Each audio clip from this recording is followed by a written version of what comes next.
நான் உங்களை என்னவோ நினைச்சேன். நீங்க தைரியசாலிங்கிறது நேற்றுதான் தெரிஞ்சது.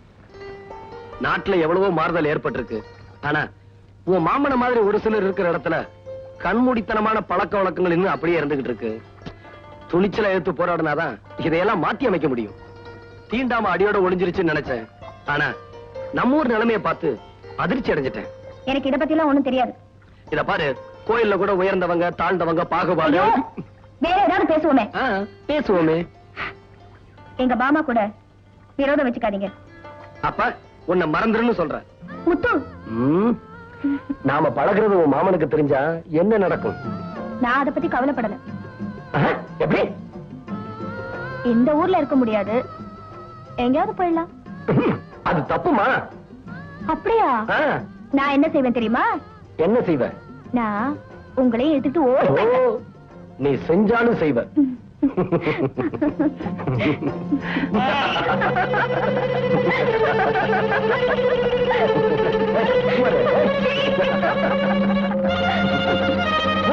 என்னமா சொல்ற?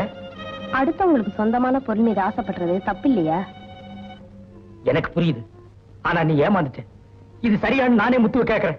இல்லன்னே, அவர் மேல எந்த தப்பும் இல்ல. நானா அப்படி ஒரு ஆசையை வளர்த்துக்கிட்டேன். அதுக்கு நானும் ஒரு காரணம். படிச்சவன் என் தங்கச்சிக்கு புருஷனா வரணும்னு நான் ஆசைப்பட்டேன். அண்ணே, நான் ஒரு முடிவுக்கு வந்துட்டேன். என்னம்மா? முன்ன நீ சொன்ன பட்டணத்து மாப்பிளைய கட்டிக்கிறேன். பூர்ணி. ஆமா அண்ணே, நல்ல யோசனை செஞ்சுதான் சொல்றேன். டேய், நல்லா முடிச்சு போடுற. நான் முடிச்சு போட்டா அவுக்க முடியாது, அத்துதான் எடுக்கணும். முடிச்சு போடலாம். பலே ஆளுப்பா. பாயத்திரக்கார ஊரை உள்ள போடும் போட்டுருக்கு. மூடா கட்டா. ஆமா, சமையல்காரன் வந்தாச்சா? சமயக்காரன் வாத்தியக்காரன் எல்லாருமே வந்தாச்சு. மாப்பிள்ள தான் இன்னும் வரல. அவங்களும் வர்ற நேரமாச்சு. முத்து, நம்ம சனத்திலேயே பத்திரிக்கை அடிச்சு கல்யாணம் நடத்துற முதல் ஆளு நான் தான். இத வேற யாருமே செய்யல. நல்லா கட்டு, இல்லாட்டி கீழே இறங்கு, நான் கட்டுறேன். ஏன்பா இந்த வேலையில நீ எப்ப செய்யற? செஞ்சா என்ன? இது எங்க வீட்டு கல்யாணம். முத்து, உன் கல்யாணத்துக்கு இதை விட பெரிய பத்திரிக்கை அடிக்கணும். பத்திரிக்கை செலவு என்னோட தான். இது நீ ஒத்துக்குத்தான் வேணும். அதுக்கு என்ன, செஞ்சுட்டா போச்சு. சொந்தக்காரங்களா வராங்க, நான் போய் கவனிச்சுட்டு வரேன். இங்க பாரு, சொந்தக்காரனா பார்த்து உள்ள அனுப்புப்பா. ஊர்ல இருக்கிற பையன் உள்ள நுழைஞ்சிருவா. அரிசி விக்கிற வேலைக்கு என்னால தாங்க முடியாதுப்பா.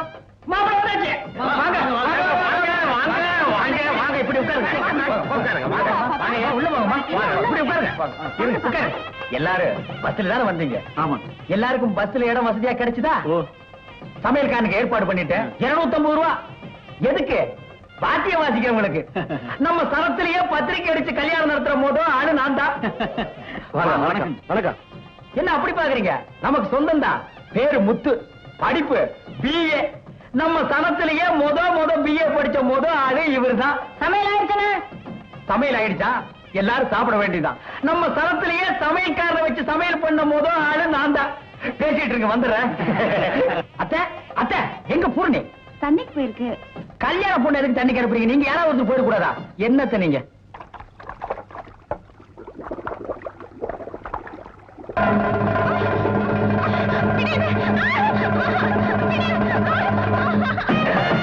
நல்ல வேலை, முகூர்த்தம் முடிஞ்சதுக்கு அப்புறம் கொண்டு வராம இருந்தானுங்களே.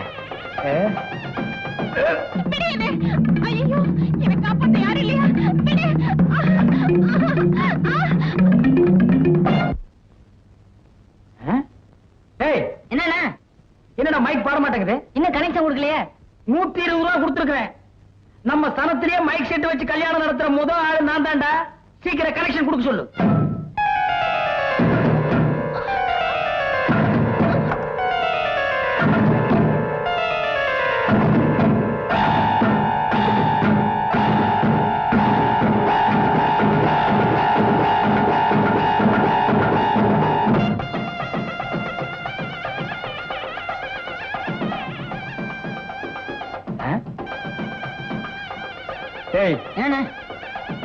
என்னடா பாட்டு சத்தம் கம்மியா வருது? 1 ரூபாய் 2 ரூபாய் இல்ல, 120 ரூபாய் கொடுத்துருக்கேன். ஊரெல்லாம் கேட்கிற மாதிரி சத்தமா வைக்க சொல்றான். எப்ப மைக் செட் பாட்டு சத்தம் ஜாஸ்தியா? அங்க போய் சொல்ற. டேய், பசிக்குது இல்ல, போய் சாப்பிடு. கோடைய மறந்துட்டேன். எனக்கு தெரியாத.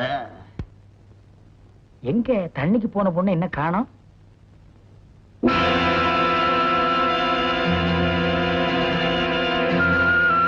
பூரணி, எங்கம்மா குடத்தை காணோம்? ஏம்மா ஒரு மாதிரியா இருக்க? சொல்லுமா. அண்ணா, நான் தண்ணிக்கு போனேனா மைனரோட ஆளு என்ன தோப்பு பங்களாவுக்கு தூக்கிட்டு போய் மைனர் என்ன அழாதம்மா. இப்ப என்ன நடந்துச்சு? ஒண்ணு நடக்கலம்மா, ஒண்ணு நடக்கல. ஆனா ஒண்ணு, இதை யாருக்கிட்ட சொல்லிடாது. சரி வா, வாமா வா. பையன் என்ன வேலை பாக்குறான்? பெரிய கம்பெனில வாட்ச்மேன் உத்தியோகம் பாக்குறாரு. வாட்ச்மேனா? ஏய் எந்திரா. நம்ம வீட்டு ஆளுங்களா புறப்படுங்கம்மா. வாங்க. ஐயா, இப்ப எங்க போறீங்க? என்ன நடந்து போச்சு? என்ன நடந்ததா? அத வர்றாரு, அவரை கேளு. ஏன் எதுக்காக கோச்சுக்கிறீங்க? ஒண்ணும் தெரியாத மாதிரி கேக்குறீங்க. கெட்டு போன பொண்ணை என் மகன் தலையில கட்ட பாக்குறீங்களே, நாங்க ஒண்ணு ஏமாளிங்கல்ல. வாங்க போலாம். இல்ல, இது யாரோ வேணும்னு சொல்லிருக்காங்க. என் தங்கச்சி ஒண்ணும் தப்பு பண்ணல. சொன்னா கேளுங்க ஐயா. ஐயா போகாதீங்க ஐயா. ஐயா ஐயா ஐயா போகாதீங்க ஐயா. ஐயா அம்மா அம்மா அம்மா ஐயா போகாதீங்கம்மா. யாரையா பாக்காங்க? நடங்க நடங்க.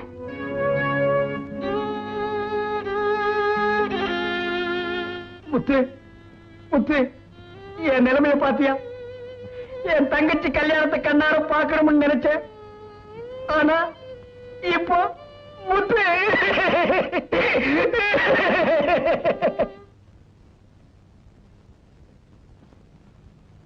பெரியண்ண, இப்படியே பேசாம உட்கார்ந்துகிட்டு இருந்தோம்னா எப்படி? எப்படியாவது இந்த கல்யாணம் நடந்தே ஆகணும். நம்ம பசங்கள்ல எவனையாவது ஒருத்தரை பார்த்து கட்டி வச்சிட வேண்டியதான். சுலபமா சொல்லிட்டீங்க. இவ்வளவு நடந்ததுக்கு அப்புறம் யார் கட்டிக்குவா? முத்து,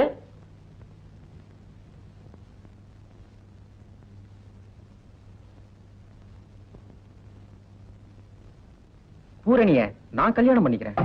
வேலு வேலு, நடந்தது எல்லாமே எனக்கு தெரியும். பூரணி மனசார எந்த தப்பும் செய்யல. வேலு வேலுவே சம்மதிச்சாச்சு. உங்களுக்கு சம்மதம் தானே? அப்புறம் என்ன பெரியண்ண, ஆக வேண்டியதை கவனிப்போம். ஆமா ஆமா, கவனிக்க வேண்டியதான்.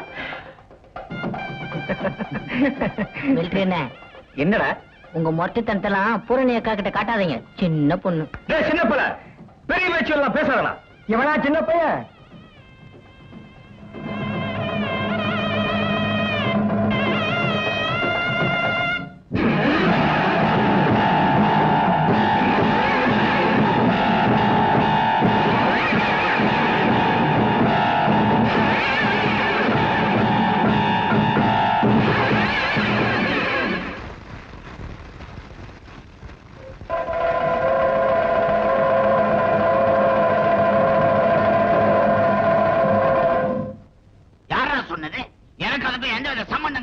இப்படி ஒரே வார்த்தையில பதில் சொல்லிட்டா செஞ்ச தப்பு இல்லைன்னு ஆகாது. வயசு கோளாறு என்ன தப்பு பண்ணிச்சோ? ஏதாவது எக்கச்சக்கமா நடந்திருக்கும். வெளியில தெரிஞ்சா வெக்கக்கேடு, தற்கொலை பண்ணிக்கிட்டா. வீணா பழிய போறது எந்த விதத்துல நியாயம்? இல்ல இல்ல, என் தங்கச்சியை என்கிட்ட சொல்லலாம். தண்ணிக்கு போனவன உங்க ஆளுங்க தூக்கிட்டு வந்து அவளோட சாவுக்கு நீங்கதான் காரணம். முத்து, நீ ஆரம்பத்துல இருந்து என்கிட்ட மோதிக்கிட்டு இருக்க. யாரோ செஞ்ச தப்புக்கு நீ ஏன் மேல பழிய போடுற? இது நல்லதுக்கு இல்ல. பாதிக்கப்பட்ட நாங்க நியாயம் கேட்கிறோம். அமைதியா பதில் சொல்றதா முறை. பையன் நம்மளை பார்த்து கேள்வி கேட்கிறான். அதுக்கு நாம பதில் சொல்லணுமா? டேய், நாங்க மேல்குடி மக்கள். நீ சாதாரண சேரியில பிறந்த பையன். எங்களை எதிர்த்து பேசுற அளவுக்கு உனக்கு துணிச்சல் வந்துருச்சா? என்னது தீண்டத்தகாதவங்களா? என் தங்கச்சியை தொடும்போது உனக்கு அந்த நினைப்பு எங்க போச்சு? டேய், சும்மா விரட்டாதீங்க. மாதிரி பொறுமையாரு. ஏய் மைனர, என் உடம்புல ஓடுற ரத்தம் தான் உன் உடம்புல ஓடுது. டேய், கை நீட்டியா பேசுற? சும்மாரியா? உன் உடம்புல ஓடுற ரத்தம் சிகப்பு, என் உடம்புல ஓடுற ரத்தம் சிகப்பு. நீ போட்டுக்க சட்டையும் சேவுத்தா? இது எங்களுக்கு தெரியாதா? புடியும்படி சொல்றேன்.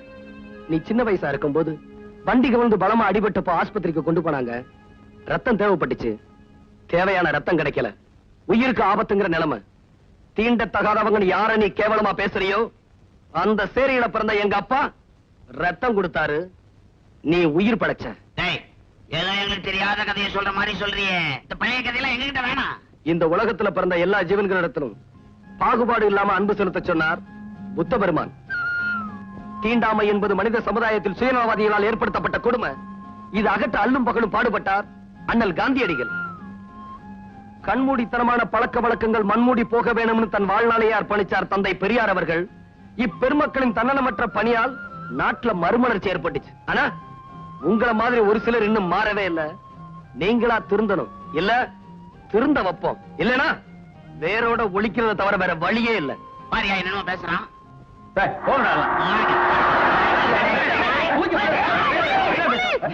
நல்ல நேரத்துல வந்தீங்க பாத்தீங்களா? கூட்டத்தை சேர்த்துக்கிட்டு தகராறு பண்ண வந்திருக்கோம்.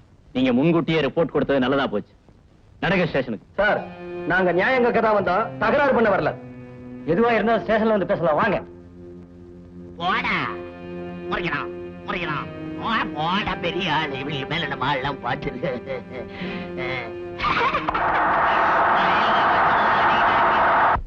இப்படியே ஆளுக்கு ஒரு அபிப்பிராயம் வளவளன்னு போய்கிட்டு இருந்தா எப்படி ஐயா சிங்காரம்? இப்படியே உட்கார்ந்து பேசிக்கிட்டு இருந்தோம்னா எப்படி? இதுக்கு ஒரு முடிவு எடுத்து ஆகணுமா இல்லையா? வாங்க நேரடியா போய் கேட்போம். என்னங்க அவனை போய் கேக்குறதுனே எனக்கு ரொம்ப பயமா இருக்குங்க. முதல்ல நீ வர்ற யோ மணியக்கார ஆடிய ஆடுறேன். பதவி போயிடுச்சு, பந்தா மட்டும் போகல. கூட்டமா வரானுங்க. என்னடா கூட்டணியா சேர்ந்து வந்திருக்கீங்க? ஒண்ணும் இல்லைங்க, எங்க ஆட்களை விட்டுட்ட சொல்லிட்டீங்கன்னா. ஆமாங்க. ஓ, நியாயம் கேட்க வந்திருக்கீங்களா? ஐயோ அப்படி இல்லைங்க, தயவு செஞ்சு அவங்களை விட்டு சொல்லிட்டீங்கன்னா. முடியாது, அது மட்டும் முடியாது. முதலாளி, அப்போ உன் மகன் தலைமை தாங்கி வந்தா, இப்ப நீ தலைமை தாங்கி வரியா? எங்க முன்னாடி நிமிந்து நிக்க மாட்டீங்க. இப்ப கை நீட்டி பேசுற அளவுக்கு தைரியம் வந்துருச்சு. வெளிய போங்கடா கூலிக்கார நாய்களா. நாங்க நாய் தான். ஆனா முதலாளிங்க எல்லாம் கொஞ்சம் பெருந்தன்மையா நடந்துக்கிட்டா நல்லா இருக்கும். இல்லன்னா நடக்கிறதே வேற. வாங்கப்பா போலாம். ஆமையா ஊமையா அடங்கி கிடந்த பசங்க இப்ப கேள்வி கேட்க ஆரம்பிச்சாங்க. இப்படியே வளரவிடக் கூடாது. மைனர், என்ன இருந்தாலும் நீங்க அப்படி பேசிருக்க கூடாதுங்க.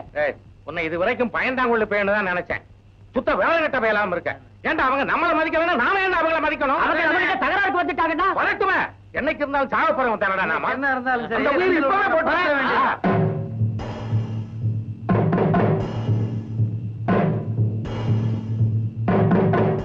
மைனரோட ஆட்கள் மாதிரி தெரியுது.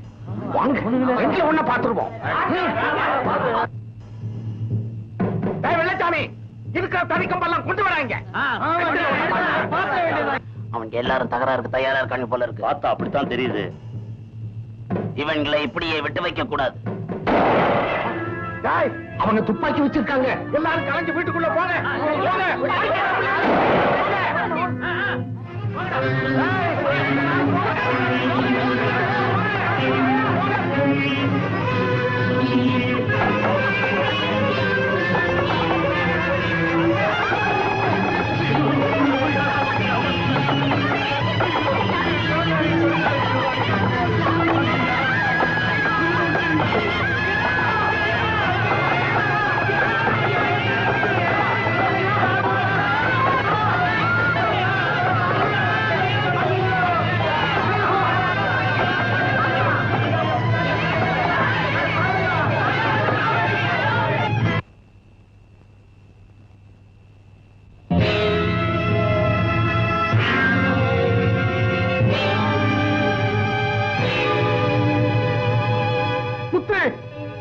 நம்ம ஆளுக்கு அவங்கிட்ட நியாயம் கேட்க போனாங்க.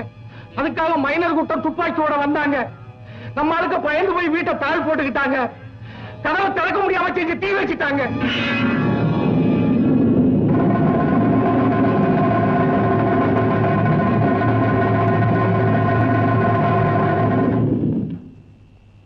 கருத்து வேறுபாடுகளால் உருவாகும் பிரச்சனைகளை தீர்க்க வன்முறைதான் வழியா? அதுதான் அவங்களுக்கு நல்லதுன்னு படுது.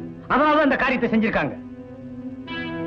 சட்டங்களை மதிக்காம பெண்மணிகளை உருவாக்கும் சண்டாளர்களை நாட்டுல நடமாட விடக்கூடாது. நீங்களாம் இருந்து இப்படி ஆயிடுச்சுங்களா? என்ன நடந்து போச்சு? பெருசா புலம்புற இருந்தாலும் 50-60 பேரை குழந்தை குட்டிகளோட போட்டு கொளுத்து விட்டீங்களா? அவங்க செஞ்ச கொழுப்புக்கு கொளுத்துல சரிதான். சரின்னு நீங்க சொல்லிடலாம். ஆனா சட்டம் நம்மள சும்மா விடுமா? ஏயா, சட்டத்தை பத்தி நீ எங்ககிட்டே பேசுறிய? வாரண்ட பார்த்தே பயப்படாத ஆளுங்க நாங்க. எப்படி போனா உள்ள மாட்டிக்குவோம், எப்படி போனா வெளியே தப்பிச்சுக்குவோன்னு எங்களுக்கு தெரியாத? நீங்க தப்பிச்சுக்கலாம். ஆனா எங்க நிலைமைய கொஞ்சம் யோசனை பண்ணி பாருங்க. எங்களை நம்புறவங்களுக்கு ஒரு ஆபத்து வந்தா அது எங்களுக்கு வந்த மாதிரி. கைதான நம்ம ஆளுங்களை வக்கீல் ஜாமீன்ல எடுக்க போயிருக்காரு. இந்நேரம் வழியில வந்துகிட்டு இருப்பான்.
ஆ